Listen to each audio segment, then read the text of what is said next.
let's get this out of the way. What are your feelings about the type of music that would be played at a rave? It is this type of music, right? I can't take it for long periods of time. So, general distaste. Yes, low. It's not a preference.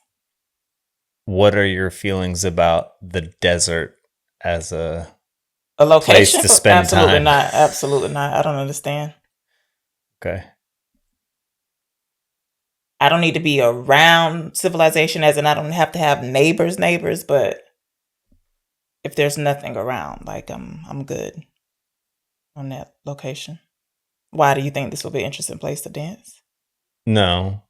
Do you feel like you exercise things or work things out through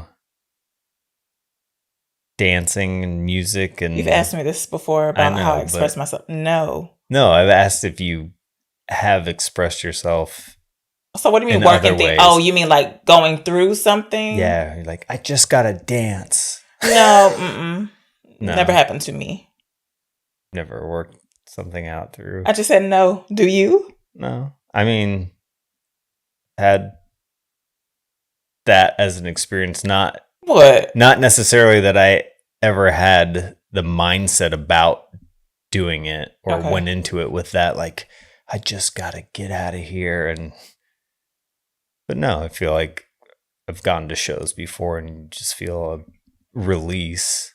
Oh, well, that's nice. Can't relate. Fortunate. Black and white. Welcome to Black and White Movie Night. I'm Black. I'm White. I'm Brittany. I'm Brendan. And welcome to Black and White and Gold. It's our mini Oscar series where we will discuss films nominated for this year's Oscars, not necessarily just for Best Picture. So the film we're discussing right now is Sirat from 2025, of course.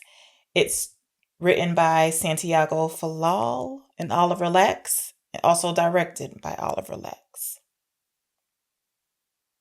We have Sergi Lopez, who plays Luis, Bruno Nunez Arjona or Arjano, who plays Esteban, and then the group of people there with. No apologies for these people. You were apologizing left and right. At the end. Okay. And the rest of the group of people they're with actually share the same name as their characters. So there's that. And yes, I apologize for butchering their names. And you told me that these were primarily first-time or inexperienced actors? No, I told you that about singers.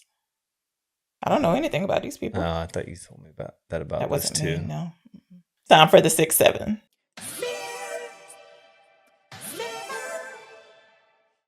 So the 6-7 is where we give 6 or 7 word synopsis for the movie. One good, somewhat.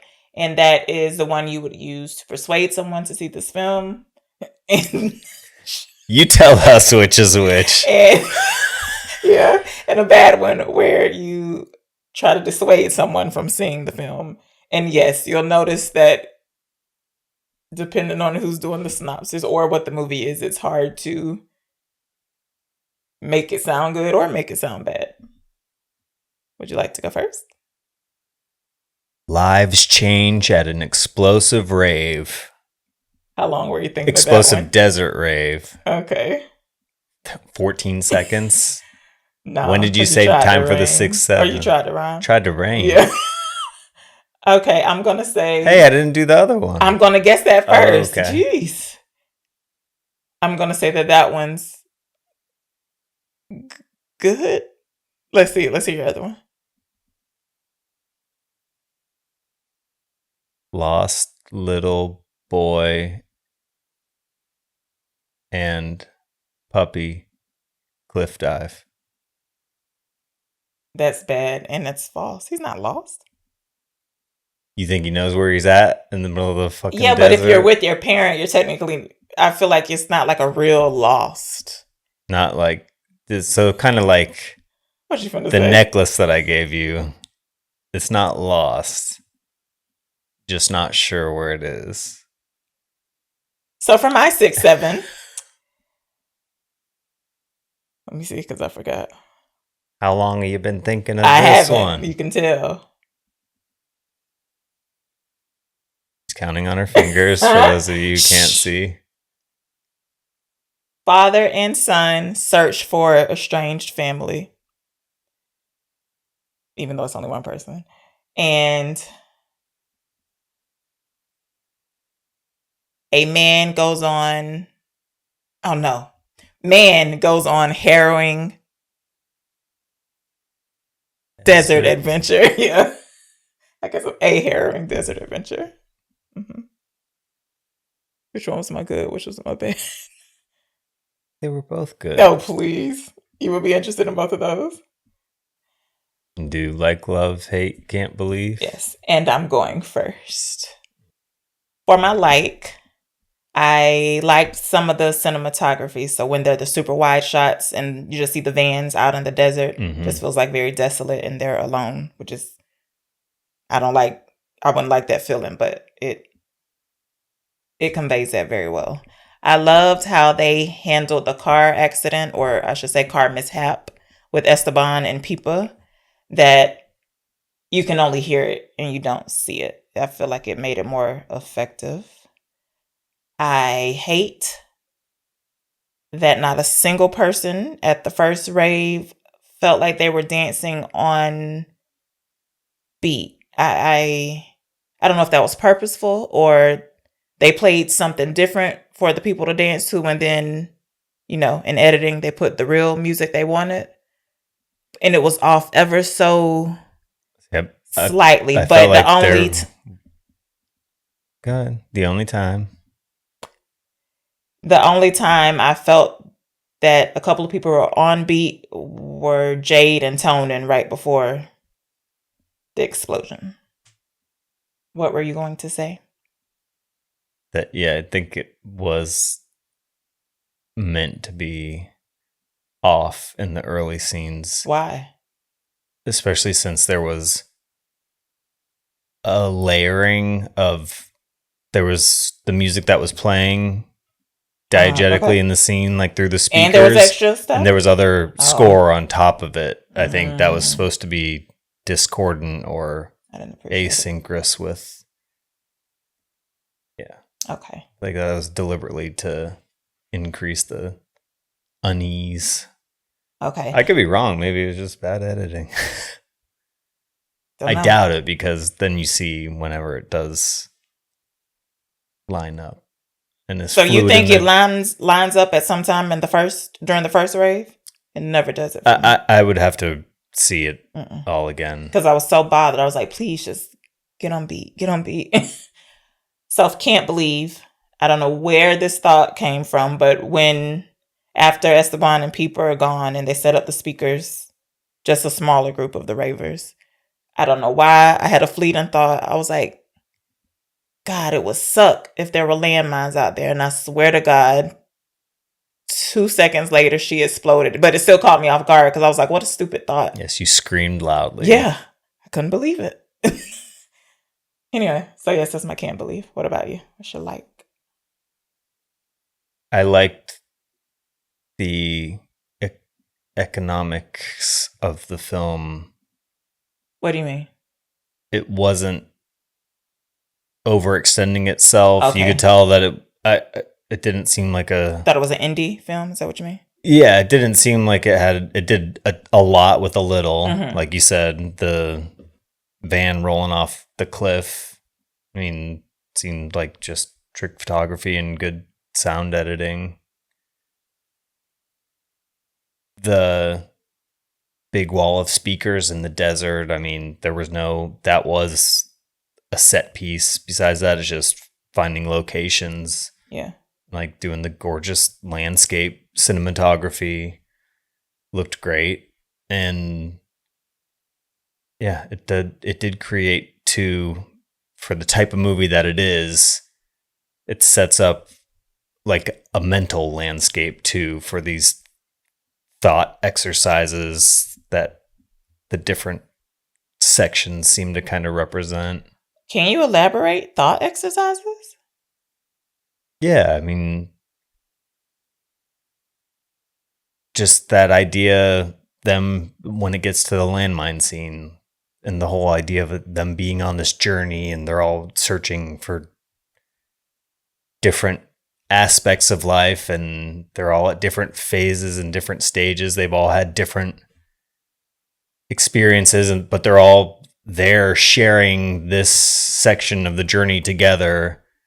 I feel like none of them elaborate on the experiences they've had. We only know that the family, the father and son, are looking for the daughter, and we know jack shit about the other people. Yeah, exactly. But one's missing a leg, the other guy's missing a hand. You just okay.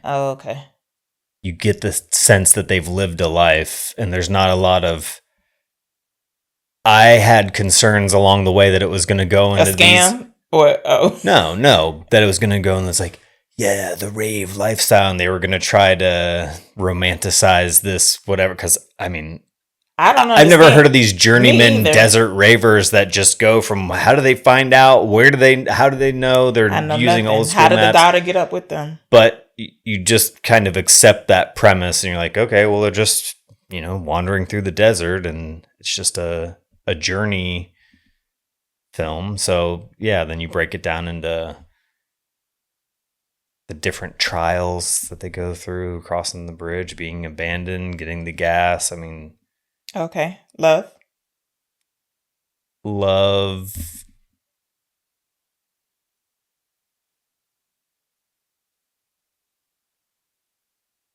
I loved the screaming reaction you had to the first explosion. I've told you this repeatedly. Your like, love, hate, and can't believe does not involve my experience. I want to know how you feel about the film. You were part of my experience. Oh my gosh. All right, you know what? That makes it better. We're watching movies separate from now on since you struggle with this part. So then you're never going to end up watching any of them. That's not true. We have a podcast, buddy. Yeah, I did love I already said, and I'll just ape what you said. Yeah, the cinematography, those wide shots of the vehicles traveling through, and you can see like the wave of the sand being kicked up that's encompassing them. So it looks like a frequency movement going through. Oh, okay. I didn't see that. Yeah, there were a few times whenever it hit that, and I was like, man, that looks really fucking great. And that's just a shot of vehicles moving through a desert. Hey, I didn't hate it, but it did them well. It just didn't have as much tension as the sources that it seemed to be emulating, which I've never seen The Wages of Fear. For a fact, what do you mean emulating? For a fact they use these things as inspiration, or you're just assuming? Well, having seen Sorcerer a bunch of times, okay, and knowing that is based on Wages of Fear. Okay. It's about trucks going through a treacherous terrain. This is a movie or a book? It's a movie. Okay. And this has many elements of that, going through the river, going around when it's showing the rocks going over the cliff face. I mean, there's other movies. I mean, Apocalypto had that with them being led by the neck around the cliff face with no vehicles. But this has that very clearly. And then also the landmines blowing up. That was also in the truck movie? It deals with explosives. They're transporting explosives, and they can't. It's volatile nitroglycerin that, like, if they hit a pothole will make them explode. Yikes. So they have to go over these crazy rope bridges. At parts they go across rivers. It's very. They go over it too. Like the way that they filmed it in that movie, you could not get away with filming it the way that they did. It is illegal. Like, you would not be able to. The production wouldn't be insured. What do you mean illegal? Because of how dangerous it was? Yes. Oh, okay. Like they come up with restrictions of how you can make movies now because of films like that. Can't believe. Can't believe how... I guess the trailer doesn't really give any indication of it, and you shouldn't assume. It does show big speakers and stuff, but I can't believe what a dance, techno, house, rave, music heavy film this was. Like how central that was to the film. I felt like it could be a music video with the storyline just, you know what I mean? Just put in to showcase the music. Yeah. And I did find myself wondering what people who love that type of music or scene, how they would respond to the film. Why? Do you think it would be negative? I honestly don't know, because I feel like it seemed more representational of like a Burning Man free festival approach to trying to depict that scene. And I don't know how much it was realistically or accurate. I found myself wondering a lot, like, is there an actual subgroup of that culture that does this regularly? Because, and I don't think Burning Man necessarily has that at its center, but it seemed evocative of that it was trying to be like the freeness of the desert and the music and communing with that. I mean, they, you know, I'm pretty sure it was supposed to be San Pedro cactus, which is like mescaline that they make and they take before they do the minefield dance. The IMDb synopsis says... excuse me? IMDb? Oh, okay. What's it, IMDb? The IMDb. Maybe your mind said B, but your mouth definitely didn't. The IMDb synopsis says, a father accompanied by his son goes looking for his missing daughter in North Africa. Morocco. What? Okay. That makes more sense, but also makes it make even less sense. Because there's some military conflict in the background, but they don't ever overtly state where it's set, do they? It opens with the Sirat, the bridge between hell and paradise. I don't think they do. And they're speaking Spanish for most of it, Spanish too. And French and English well, parts. Maybe all those are predominant languages in Morocco. I don't know. I think that it deliberately didn't state that, so it did have a kind of, where is this, what's going on quality. It didn't need to have that spelled out to understand what was going on in the movie. I want to quickly get into the plot. How quickly do you want to get into it? Okay, so yeah, it opens with the title card. Can't quite remember what it says, but Sirat is the bridge, crossway. What does it say? The bridge. Can you finish? Yeah, the bridge between hell and paradise. And it says something about it being as narrow as a piece of hair? Yeah. So that too, I didn't know. That location is the wavelength, is like Sirat? A thing of hair. No, I think it's supposed to be a metaphysical metaphor? Kind of. Yeah, but what? Okay, what? Explain that to me.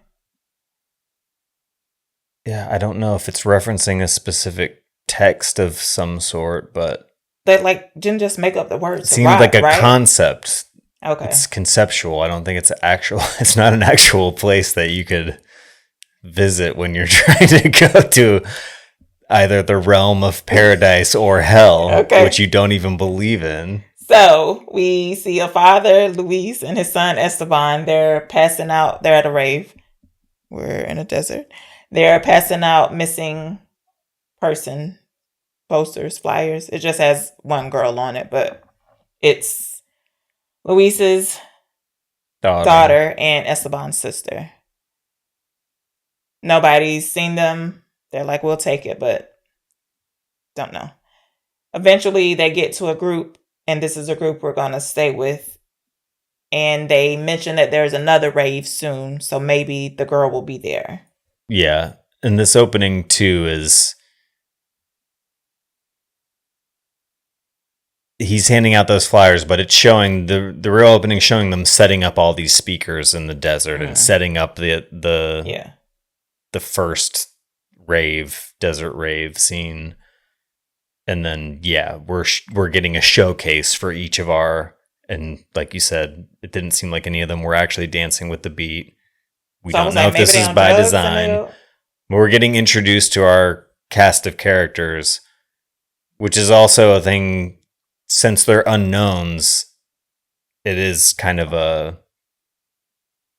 you're just watching some people dance around, and it's our unfamiliarity with that scene. We're not necessarily like gaining any insight into the way they're interacting with the music, or I don't think there is any to be. What I gained was no matter how you move or how bad you are at dancing, you will be accepted here. Mm-hmm. That's what I got from it. Did you get the sense that probably a lot of them were on a bunch of different types of drugs? But it's not like I assumed it. I only thought that because nobody was dancing to the beat. I was like, something is affecting their abilities.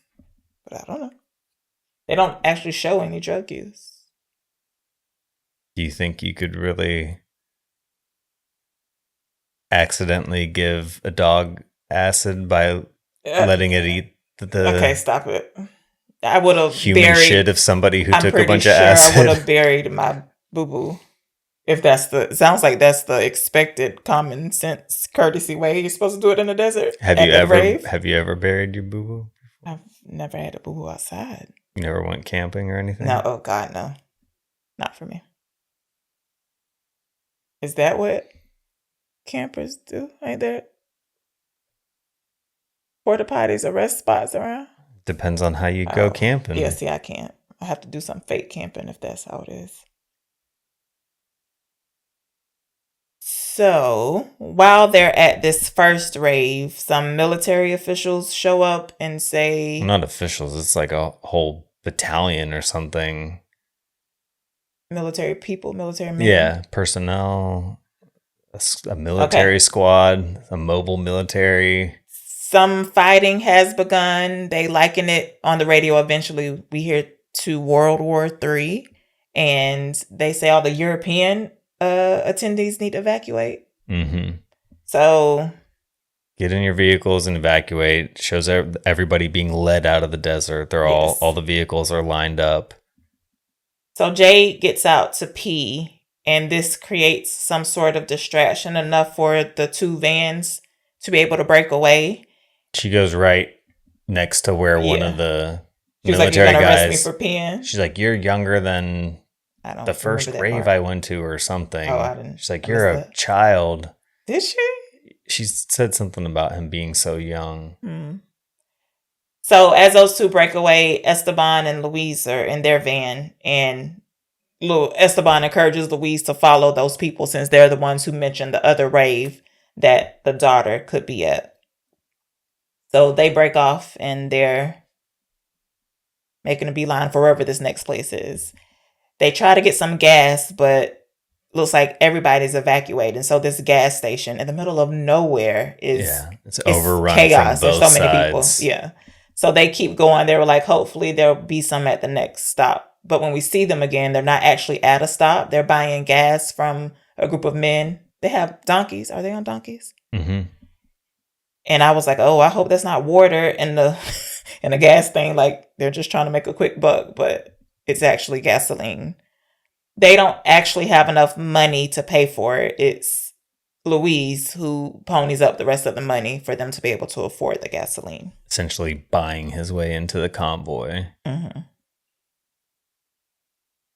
So we're kind of falsely led into this journey thinking we're with Luis and Esteban trying to find the daughter.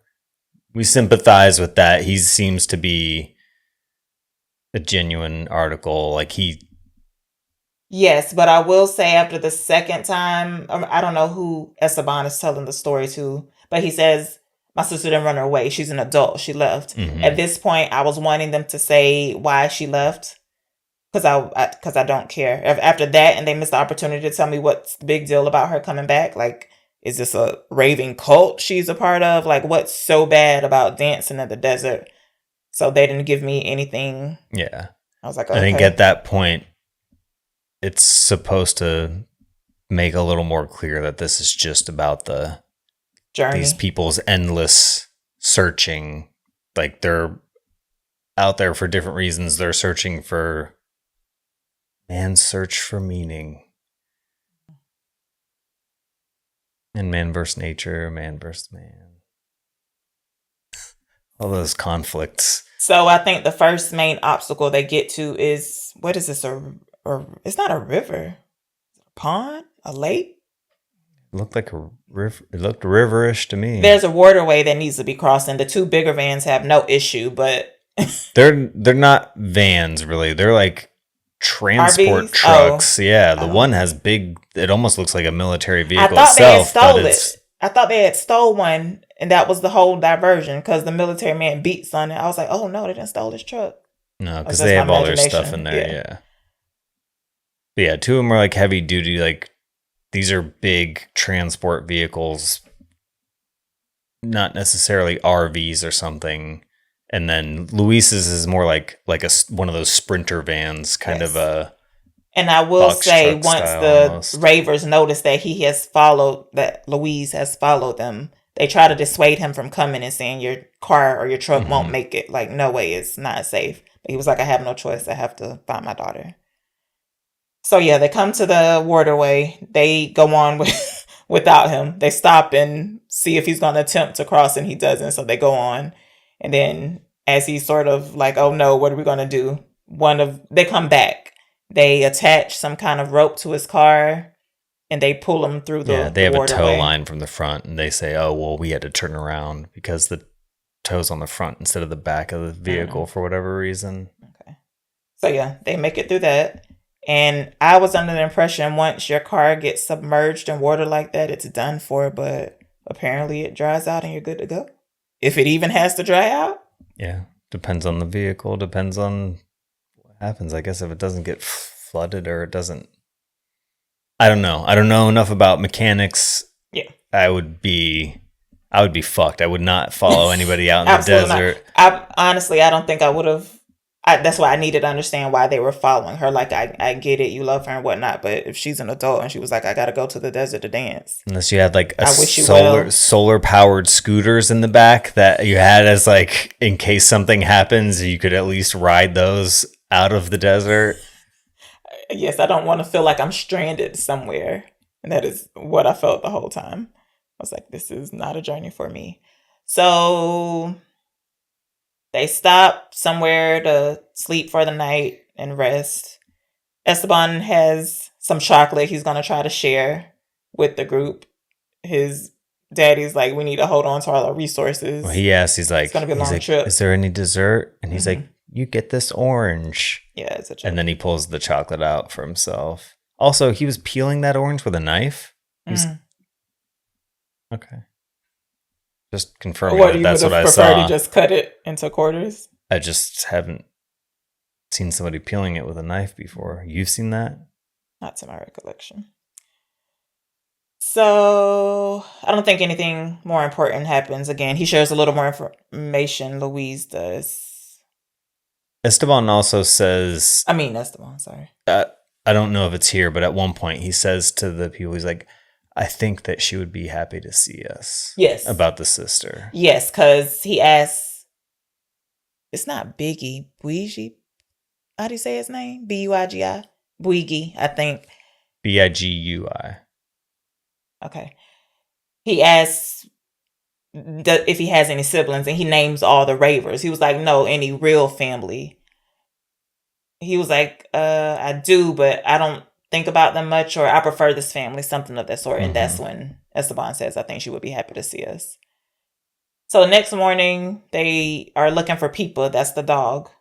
Esteban's dog. She's run off maybe. They find her, she's lethargic or whatnot, and they come to the conclusion that she's eaten one of their They took a bunch of acid the piles night of before. boo-boo. One of them took a shit, and then the dog ate the shit. So they think she got high from the boo-boo. There was an exchange too when Luis goes to drop off the chocolate, and Jade invites him in, Yes. says, "Come sit next to me." She's repairing a speaker. This was where I thought it was going to start going into like the rave culture, like this is why we do what we do. Okay. And it wasn't. It was just I liked this exchange. I liked the describing like the speaker got blown at the last rave, but I really like the speaker. I like the way it sounds. She's like, it never sounds the same anytime it plays a song, and you never know when it's going to be the last sound it'll ever make. I enjoyed that more than that's something that usually I would roll my eyes at and think this sucks, but it actually I thought it had a nice poesy to it. Is poesy the right word? No, you asking poesy. So they get a puppet show. The Tonin, the guy who has one leg, he puts on a puppet show eventually. Yeah. His appendages are the puppets. Yeah. They keep journeying on. Well, so he's got his arms through another shirt, and that's the hands of the puppet, and then he's got his prosthetic leg disconnected, and he's holding the shirt in front of his severed limb, or not the severed limb, but like his leg stump. What do you call that? What is the nice way of calling that? Amputation. His amputated leg. Yeah. So he's amputated below the knee, so there's a little nub after the knee, and that's the head of the puppet. So he's got that. Did it have a wig or anything on, or had like he drew lipstick on it or something? Okay, I don't know. There's something on it to make it like it's the head. So he's moving the nub like it's a head talking, and the kid is laughing. He likes this, and then the hands are holding the prosthetic leg like it's an instrument, and he's pretending to play the leg like a guitar and sing. They have spotted some military vehicles, so they decide they need to stay off the main road. Steph says we should take the mountain roads. So they have their little map or whatever. So as they're journeying through this, there are narrow passageways. Like we get plenty of footage of like we're looking over the edge of the cliff like we're going to fall at any moment. So at one point it didn't look that far down. At another point it looked like it would be a pretty hard fall. Yeah, well, you've seen like terrain, you know that like you could fall and then there's a little flat, then you fall again.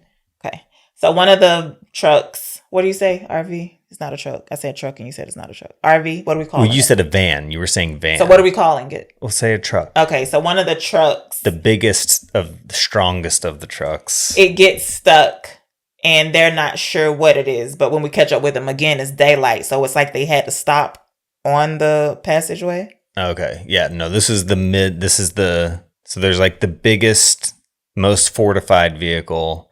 There's the other one that's more RV like. Okay.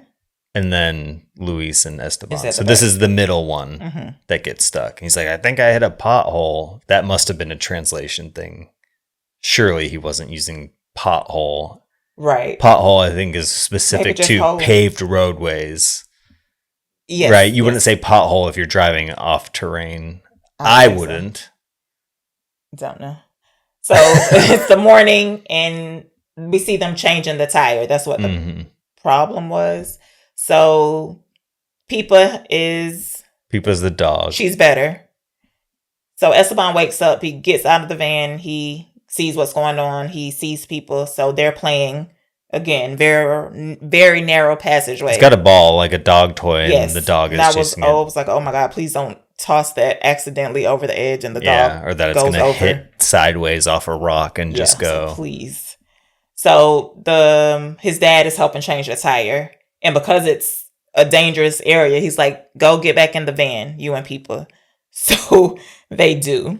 So they finally are able to jack up the car enough to change the tire and whatnot. And when they're finished, and all of them are pushing because they're running the tire and trying to get it out of the hole. all of them adults are pushing for it. And they finally get it out. Yes, and they celebrate for a split second, and then we see Louise's van start rolling back. And remember, Esteban and Pipa is in there.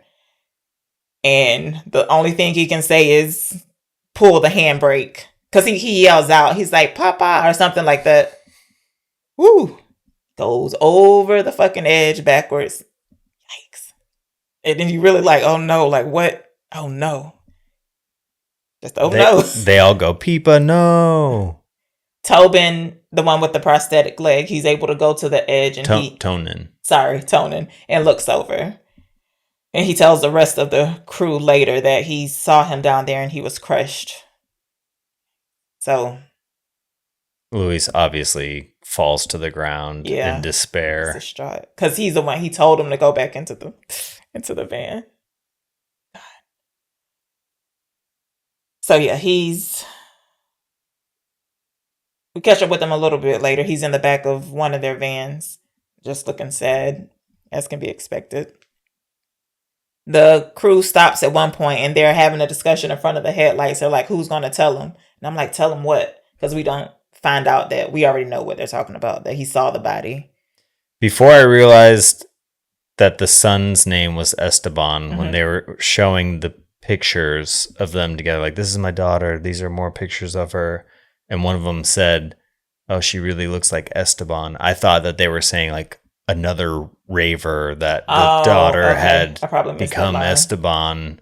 And yeah, because they're not acting shady, but we don't know. And he's out in the middle of the desert and it's weird. He's asking people. You also don't know if this is a type of subculture that's like, outsiders, we don't talk to you, we don't give up our own kind of thing. So you don't know if she's being protected because they're like, don't harsh our lifestyle, kind of, I don't know, get out of here with the real world.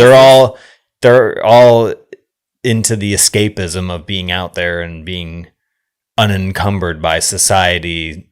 So like the military of all people coming in and shutting them down is like the ultimate.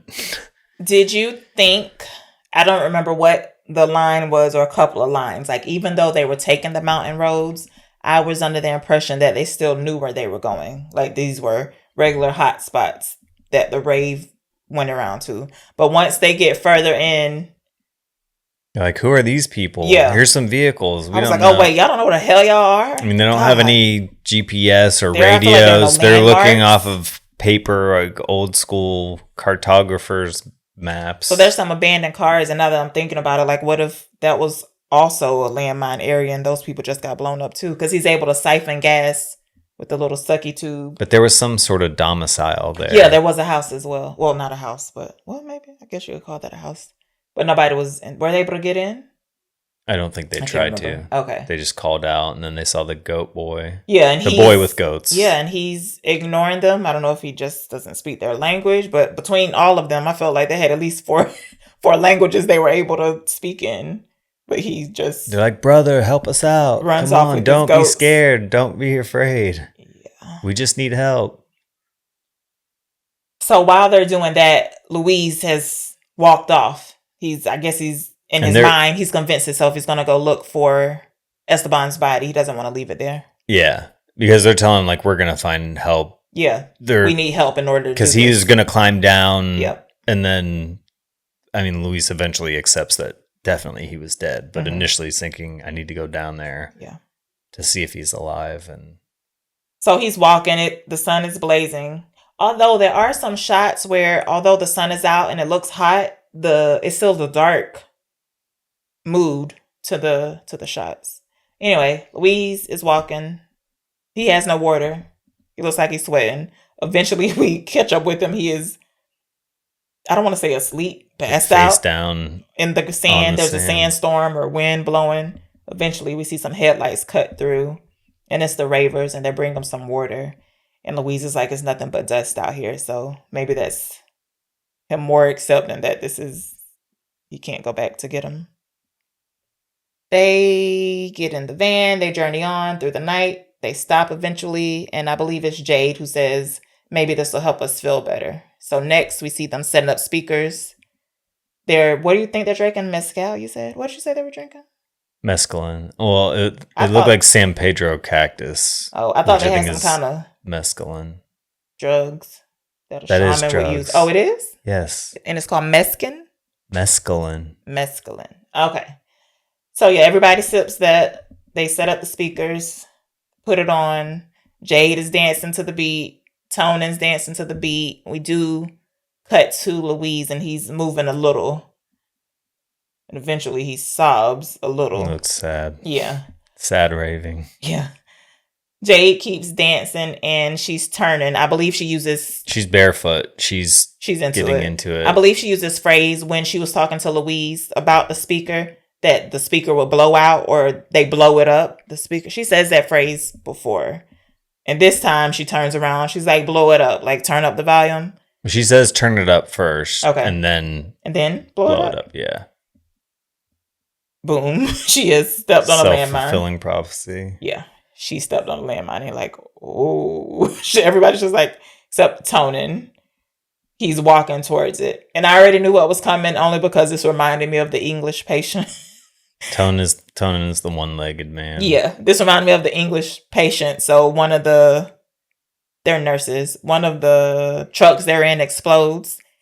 And Juliette Binoche, I can't remember her name right now, her character, she walks past the people trying to find the mines to pick up her friend's necklace. Like, she had no fear about it. And they were like, please just stay still. I was like, somebody else is going to get blown up.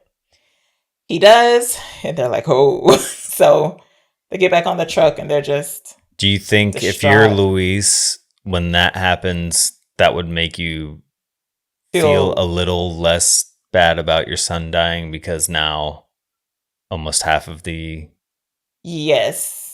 group has been... I guess you can use the word feel better, but I'd be like, dang, I'm not the only one having a hard time here type deal. So they're talking about Jay's last Which way would words. You rather die? Falling off a cliff in a vehicle or getting blown up by a landmine? Blown up by a landmine. Only because you have time to think about what's happening when you're falling back off the cliff. Like, that's terrifying. Woo! Yeah, just blow me up right away. I don't want to think about it. Would you try to shield yourself with the dog, like as from when you're falling? Yeah. Mm-mm. I mean, I would be holding the dog like. Do you think a seatbelt could have saved him? No, that window was open, so I feel like if it didn't fall completely back, like if it, you know what I mean, like it maybe fell out the car. I don't know. Horrible way to go. Esteban is at an age where he could have jumped out of the door. No, Brendan. He was sitting in... You remember how narrow it is? Like, there's only so much... You could fall out the door. You could do... You're crazy. I mean, I understand what you're saying, but your mind's not there. Probably in disbelief for the first 5 seconds. It wasn't. I think it was close, but it wasn't like you would open the door and fall out the cliff. Like, there was enough of a gap for him to run get out back to the car. Yeah, but... Damn. That sucks. So they're talking about Jay's last words, and then Louise chimes in and says the last thing Esteban heard was pull the handbrake. It's like, yikes. Whew. So they are like, they were like, how do we miss these the first time? And they were like, this whole place must be landmine. So Louise, this is after they sleep. We did leave out one. After Esteban is killed, Louise wakes up in one of the vans and he's surrounded by everybody sleep. Yeah. And it looked like they're like a tight-knit family. And he lays back down. He wakes up like, where am I? But then he lays back down. So anyway, they're trying to compose themselves or come up with a plan. Louise mentions that we should probably get to the rocks. There are no mines over there. Yeah. So they send one of the trucks, what'd you say? They put it in idle to go that way. It explodes. They're like, oh no. Yeah. So they do it again with the second truck. They rig up the bigger one. Mm-hmm. It starts going on a straight path, but then it detonates one. But it sort of misses it. It's still it hits off the front left quarter panel. And it veers off. Which, diverts it. And they're like, no, that way. But it hits one and it also blows up. So then they follow the tracks of the truck as far as they can. Then Louise is just like, fuck it. He doesn't say anything. He just starts walking. And they're like, no, Louise, no. Yeah, so he makes it to a safe spot. Makes it to the rocks. Bougie, sorry. He's like, I'll come. I'm coming too. After Louise gets to the rocks too, then a big gust of wind kicks up and blows off all of his tracks. Yeah. But Big's like, fuck it. I was like, he went in a straight line, surely. Biggie tries, he gets blown up. So now it's just Steph and maybe Josh is the one who's left. Yeah. So they're calling out the Louise. They were like, how did you do it? He was like, I don't know. I just did it without thinking. You can do it. And they're like, all right, we're just going to close our eyes and go. And they do. And they make it. And they also have a dog. I didn't mention they have their own dog. Mm-hmm. So they make it to that spot and... Then they're on the train. Yeah. Oh, so at some point earlier in the film, there's an overhead shot of rails along the rails. I was like, what is this? It just comes in from nowhere. Like you don't know what it is or why they're showing it. But yeah, the next scene, that's not a caravan. What'd you call it? A trail? A train? Open top train? Yeah, I don't know why this trail is... I guess somebody had to build it. I don't know where the next town is or whatnot, but it looks like a whole bunch of, I don't want to say refugees, but everybody looks sad and stranded. The journey metaphor, like these are people, lost souls in the desert. Everybody's sad and stranded on it, but that's where we end. And I already heard you have something smart that you said already. What? The message... I didn't mean smart in a bad way. I just meant thoughtful. So the message that this movie gives to me, the only thing I got is that life is random and chaotic and dangerous. Like I got nothing else from the film. Nobody accomplished anything. There was just death. What was I supposed to get from this? I didn't extract anything from it, but I thought it was interesting. Yes. Exploration of those ideas. Mm-hmm. It didn't... I wouldn't watch it again. I enjoyed it, but I wouldn't watch it again. Yeah, like you grabbed my hand when the van started rolling back with Esteban in it. Mm-hmm. And it had parts where it worked better and more strongly, but I also was most of the time just caught up with the sense of I don't know what they're doing. I don't know what the purpose of any of this is. Mm-hmm. It doesn't feel like they're going anywhere or working towards anything, and I'm fine with just watching whatever's happening to these people. Mm-hmm. And then it just, it does take that turn of... It's no longer about finding her. Esteban goes over the cliff. Yeah, it does become clear along the way, like, obviously this is not going to be about finding the daughter at all. This is not... There's no happy ending. Yeah, there's no escalation of that storyline. It's just people ending up together. Yeah. Moving through space and time. And I don't know, being a part of each other's lives for a small portion of it. They're mismatched, but yeah, I didn't glean any bigger meaning from... They were trying to be helpful, though. I do like that. Like, they didn't just want to leave the dude stranded. All right. I never heard of a dog eating somebody's acid-laced shit before. It was memorable. It created memorable sequences and... Oh, when that Jay was like, this has happened a bunch. She'll be okay soon. I was like, what is happening out here? Yeah. Yeah, I didn't have any strong feelings of like, man, that would be, wow, the freedom of raving in the desert. I'm not interested at all. Yeah. I got the radio. I got a radio with Sirius XM. I don't need this. Yeah, and I the don't need parts no that were desert reminding parties. me of Sorcerer were just making me think Sorcerer is such a better movie than this. Brittany scale. So the Brittany scale is our rating system based on common words that I use to describe things. That scale from worst to best is bad, okay, regular, decent, and good. Where do you put this film?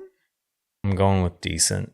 Oh, I thought it was very memorable. It had a setting that, I mean, the desert's not a unique setting, but for what it was trying to depict, it was unusual and stand out. The cinematography looked great. The vehicles traveling, the convoy. It looked good. It was interesting. I couldn't predict where it was going. Yes, I will agree with that. Yeah. I think some of the confusion of not knowing that and it not having a clear straight line vector of a story. I mean, it did create confusion and frustration at times, but when that kind of fell to the side and you became less concerned with it, which is when Esteban goes over the side, you're like, nothing that anybody was trying to do matters anymore. Yeah, that has eclipsed it and refocused, reshaped, and repurposed every person's narrative, and then it just devolves into your shit could blow up any second. Life is tough. Yeah. Woo. Dance it out. I am going to give this a regular.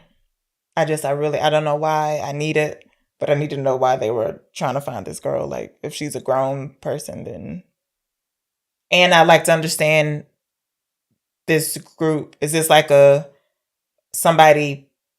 Yeah, how does the word get out that a rave is happening in the desert and all these people are able to meet up? Like, there's a David Bowie lyric that says a crash course for the ravers that made me think that lyric was just expounded and expanded into ravers meeting their destiny in the desert and literally crashing.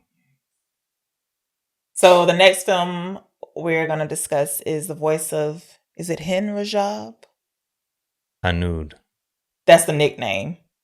Yes. Please stop. What are you doing? What?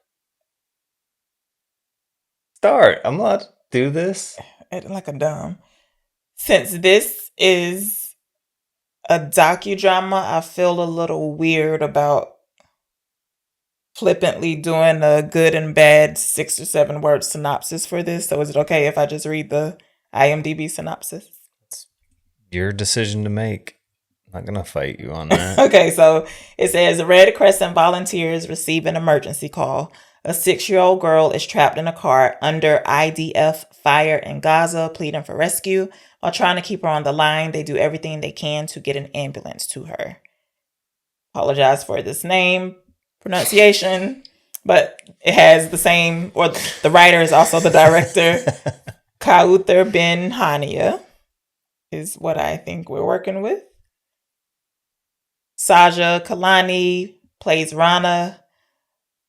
Motaz Malhis is Omar. He's the first person to pick up the call or to call the little girl. I'm still not sure. Not Matus. What? Go ahead. Keep going. Amir Hillel plays Mahdi, and Clara Curry plays Nizreen, who's a counselor. So, yeah, apparently this happened for real in January of 2024. Like we said, a little girl calls. No.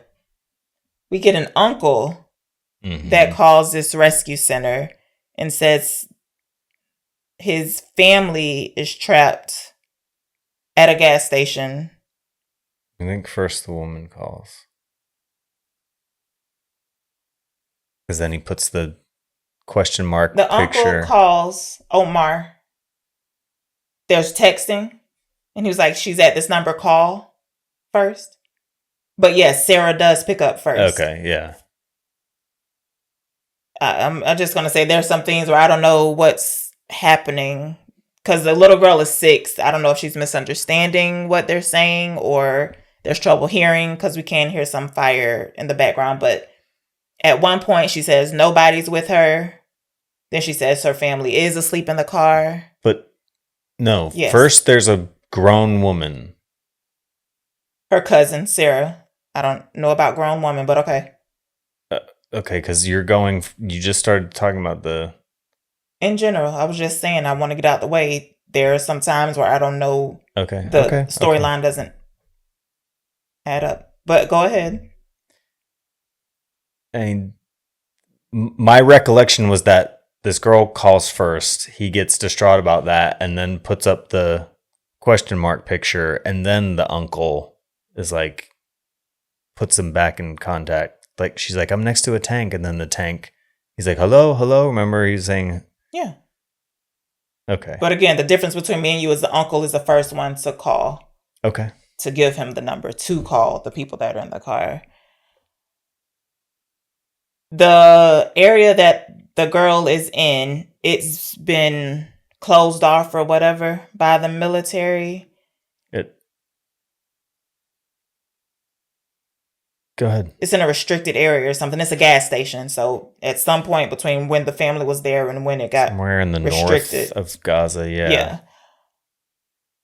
The rescue team, their ambulance, they're 8 minutes away from the little girl, but this volunteer center has to go through somebody else to get a route approved. Once they get the route, they have to wait to get the green light. Yeah, there's a part where the one supervisor guy is repeatedly showing the circuitous route, and it's like he's on the phone with the mom trying to explain why they haven't got the little girl yet. It's an infinity symbol just going through around and feeding back before they can get the approval for somebody to go in and actually try to help and intervene without getting destroyed by the military. Omar is having a hard time with this. He's even trying to call somebody who can walk to the place and get her. What are you saying? The presentation of this film is using the actual recordings, but only on the side of the victims. The people that's not from true. The call center are being dramatized, yeah. Except there are some times when we are looking at the face of the actors, but they are playing the actual voices of the people that were in the call center. And then the actors also go into that same scene that we heard on the recordings. You don't remember me turning to you and I was like, I don't like how they're doing this. Because it was confusing me because they would stop talking at one point, but you could still hear voices. I'm like, what is happening? Yeah, it was... I didn't think this... I thought it was going to be like a fully acted film versus this towing the line of what this was. Yeah, it was giving me too much realness. What? No, Rescue 911. Did you ever watch that show? Is that a comedy? No. It was one of the a realistic show, like Cops or something. It was like this. They would play real 911 calls, but it would be a dramatized reenactment of whatever it was. I remember it horrifying me as a kid. They also have one point. I thought this was cool, but again, that's not what I thought this film was. Somebody was videotaping all these people. The coordinator, Mahdi, the counselor, Nazreen, the woman who was on the phone with the girl, and Omar, who was on the phone with the girl, except the real life. So they were holding up the phone, the cell phone, and it had the real footage of those people. And what you could see on the screen and what the actors were doing behind the phone were matched up. I thought that was cool, but again, not what I was expecting. It became disconcerting. Yeah, I was like, oh, I don't know. I mean, there's not a lot to discuss when they finally get able to send help. It's been hours. Any discussion or detailed beat by beat analysis of this movie would just be us doing a dramatization of their dramatization of the call. And we told you the obstacles. We have to get routes approved. We didn't give our general preemptive thing of like, we are not qualified to comment on what is being depicted in this movie. We don't know enough about it. We are ignorant. We are not educated about what's going on. This girl was in the car with her family. They all got shot and killed. I guess she made it because she was so small and was able to, they just didn't hit her. At one point, you hear Marty say the military, they have heat sensors. Like, they know the girl is in the car. If they were going to help her, they would have. They're not going to save a little girl. I guess in these day and ages, in this day and age, it doesn't necessarily go without saying, but we are against war and conflicts of these nature in general.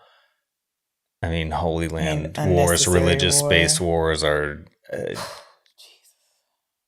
Gosh, I'm just... Yeah, Jesus is right. So thankful we have never had to live in a war zone. Like, I can't fucking imagine.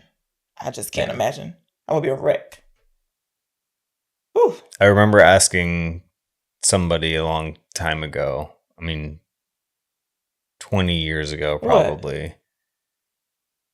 Asking if he thought that the war would come we here? as a society, like just Americans, were past the point of what ever having a civil war or something of that nature. What'd they say? Again, well, was this a teacher? No. Oh. It kind of stopped him dead to where he really had to consider it. Like, you know what? I guess I don't really have a good answer to that. You would think. We've had this discussion before where you feel like you learn certain things at a young age, you build your knowledge base, it accumulates over time, and then after a point you're like, well, that's stuff that I learned in the distant past in my own personal history. There's no way that we as a society would go through that after all of this history and all of this knowledge, and we just keep building more and more, that the natural tendency is thinking that is building towards something better. The progress, the future of humanity. And so the fact that we're still mired with religious wars and crazy international conflicts and power struggles, like, there is no universal anything that we can agree on. It sucks. So after the route gets approved, they send the ambulance, but apparently at one point, whatever was around has been blown up, so they have to call to get a different route. It sounds like it tells them to take one left here and you're back on track. So they're there, they have the lights on, but not the sirens. And the guy on the phone is like, oh, I can see her. Next thing we know, we hear a big boom. The daughter's, the Hamoud, that's her nickname. She's still on the phone. Her mom is on speaker, so they can hear each other. They were like, ask her if an ambulance person made it to her, because they were like, maybe they just lost connection, because that's been happening a while they were on the phone with a girl. Because the IDF is suppressing their signals. Yes. And she was like, no, I didn't see anything. I didn't see anyone. And at one point we thought she had got shot because she says, I'm bleeding, but they thought maybe it's the blood from the people that were in the car. All the other dead people. She even thought that one of them was sleeping at one point versus being dead. Anyway, so after that explosion, it more or less, the movie stops and we get the real life interview with the mom. She was like, I held on hope for 12 days that maybe the ambulance had got to her and they just got lost or something, or they weren't able to get out, but they were still alive. But then they show the actual footage of the family in the car, all the bullet holes. Did they say 500 and something? I'm making that up. There's 300 something. Insane amount of bullet holes in the car. We also see the ambulance. It looks like it got hit by a missile. Yeah. It doesn't look like it got shot up. It looks like it got blown to shit. And I feel like as soon as the guy got out the car, as soon as they got close enough, that's when it happened. I was like, was this purposeful? Did they wait for the ambulance to get to the girl? Sounds like it. Looks like it. But yeah, they went there, they showing the mom around all the family members wrapped up. Then it showed how they have some footage of her at the beach and how she said she would be glad when the war was over because she would like to go back to the beach. The water. Yeah, but then that's how it fucking ends. Whew. She was in preschool. Oh God. I can't imagine. Whew. And she just kept begging, come get me, come get me. Can you call your husband to come get me? It's like I couldn't deal. I would have lost my shit. And Yeah. Omar did get mad plenty of times and you are left feeling as helpless and powerless as and it's like I the didn't want to child. see that. I can't do anything. What am I gonna do about this? Whew, my gosh. And at one point they were like, yeah, put this on social media. This'll help. We're like, it will help them what? And then eventually Omar's like, they have all these stories and information about people, like they do not care. Oh, so that was the voice of Hind Rajab. There's nothing else to say about it. I'm not rating this. I'm not rating this. Yeah, it's horrible. Sad, it's real. I wish this would have been in the documentary category, like a short doc. Yeah, it doesn't fit where it... To my mind, it doesn't. It doesn't, no. There's just something about, even if you know you're watching Like, love, hate, can't reenactment believe. stuff, like if a movie's based on somebody's life, like there's still that removal that you have that this has happened in the not far past, but anyway, it's like removed from you, I feel like, and this felt like it's a devastating story. It's a confusing presentation the way it's done. I don't know if the way that they presented it here made it have more of an impact to me, because I feel like hearing the real audio and then seeing the mother being interviewed at the end. Seeing the mother at the end was the most difficult portion to get through. And I still, even when she first came on, I was like, oh, maybe they found her and they were just asking her how she felt before the little girl got found. No. And they could have compressed the sections of her call, like her side of the audio, and then gone into the mother, and I feel like it would have maybe even been more effective than the way it was presented here, but it certainly doesn't. It is the type of presentation that needs to be done to make it more intelligible to people who would maybe otherwise ignore a story like this. Okay. It makes it more palatable for somebody who is a fucking idiot, who would be like, oh, they could just go get her. So we're not rating this? No, I don't want to rate this. Okay. No, I don't want to rate this. I feel like it should have been a documentary. It's not fake to me. It's just reenacted. Do you know what I mean? Mm-hmm. It's not... I don't feel like it was scripted. I mean, I guess they might have went a little off